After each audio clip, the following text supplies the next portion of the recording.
नमस्कार दोस्तों, आध्यात्म के एक और नए अंक में आपका हार्दिक स्वागत है। दोस्तों, चंद्र ग्रहण एक ऐसी घटना है जिसका विज्ञान से लेकर धर्म और ज्योतिष तक में बहुत ज्यादा महत्व है।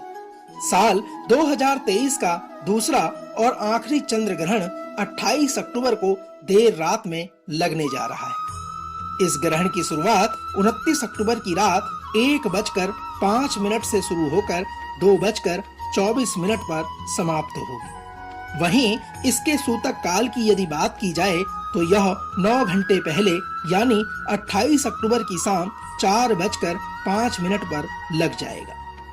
दोस्तों, ज्योतिष शास्त्र के अनुसार ग्रहण की घटना को शुभ नहीं माना जाता। ग्रहण के दौरान हमारे आसपास की हर चीज प्रभावित होती है।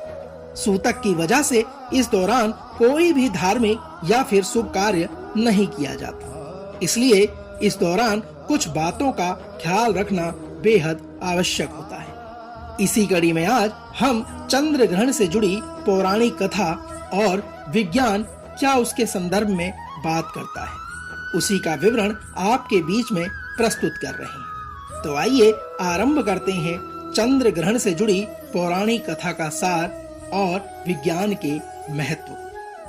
दोस्तों, पौराणिक कथा के अनुसार समुद्र मंथन के दौरान जब देवों और दानवों के बीच अमृत पान के लिए विवाद हुआ, तो इसको सुलझाने के लिए मोहिनी एकादशी के दिन भगवान श्री हरि विष्णु ने मोहिनी का रूप धारण किया और भगवान विष्णु ने देवताओं और असुरों को अलग अलग बिठा दिया।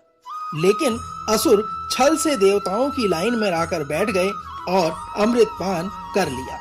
देवों की लाइन में बैठे चंद्रमा और सूर्य ने राहु को ऐसा करते हुए देख लिया था। जब सूर्य और चंद्रमा ने इस प्रकार असुर को छल करते हुए देखा, तो इस बात की जानकारी उन्होंने भगवान श्री हरि विष्णु को दी, जिसके बाद भगवान विष्णु ने अपने सुदर्शन चक्र से राहु का सिर धड़ से अलग कर दिया। लेकिन राहु ने अमृत पान किया हुआ था, जिसके कारण उसकी मृत्यु नहीं हुई और उसके सिर वाला भाग राहु और धड़ वाला भाग केतु के नाम से जाना गया। इसी कारण राहु और केतु सूर्य और चंद्रमा को अपना शत्रु मानते हैं और पूर्णिमा के दिन चंद्रमा को ग्रस लेते हैं। इसलिए चंद्र ग्रहण होता है। दोस्तों, आइए बात करते हैं खगोल शास्त्र के अनुसार क्या है चंद्र ग्रहण।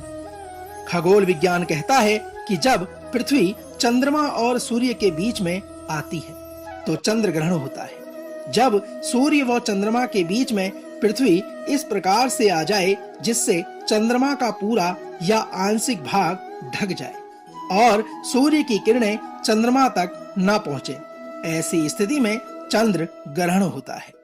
यदि बात करें स्कंद पुराण के अवंतित खंड के अनुसार, उज्जैन राहु और केतु की जन्मभूमि है। सूर्य और चंद्रमा को ग्रहण का दंश देने वाले ये दोनों छाया ग्रह उज्जैन में ही जन्मे थे। अवंती खंड की कथा के अनुसार समुद्र मंथन से निकले अमृत का वितरण महाकाल वन में हुआ था।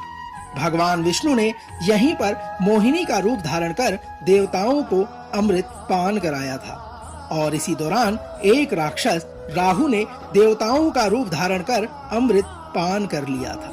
तब मोहिनी रूप में खड़े भगवान विष्णु ने उसका सिर धड़ से अपने सुदर्शन चक्र से अलग कर दिया था। अमृत पान के कारण उसके शरीर के दोनों भाग जीवित रहे और राहु और केतु के रूप में पहचाने गए। राहु और केतु को ज्योतिष में छाया ग्रह कहा जाता है। ये दोनों ग्रह एक ही राक्षस के शरीर से जन्मे हैं। राक्षस के सिर वाला भाग राहु कहलाता है, जबकि धड़ वाला भाग केतु कहलाता है। कुछ ज्योतिष इसे रहस्यवादी ग्रह मानते हैं। यदि किसी की कुंडली में राहु और केतु गलत स्थान पर हों, तो उसके जीवन में भूचाल ला देते हैं। ये इतने प्रभावशाली होते हैं कि सूर्य और चंद्रमा पर ग्रहण भी इनके कारण ही लगता है। दोस्तों, आइए जानते हैं राहु और केतु के अस्तित्व की असल कथा के बारे में। दैत्यों की पंक्ति में सर्वभानु नाम का दैत्य भी बैठा हुआ था। उसे आभास हुआ कि मोहिनी रूप को दिखाकर दैत्यों को छला जा रहा है।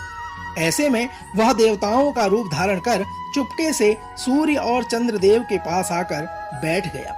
जैसे ही उसे अमृत पान को मिला, सूर्य और चंद्र देवता ने उसे पहचान लिया और मोहिनी रूप धारण किए भगवान विष्णु को उसके असल रूप से अवगत कराया। इससे पहले कि सर्वभानु अमृत को अपने कंठ से नीचे उतारता, भगवान विष्णु ने अपने चक्र से उसका सिर धड़ से अलग कर दिया, क्योंकि उसके मुख ने अमृत चख लिया था, इसलिए उसका सिर अमर हो गया।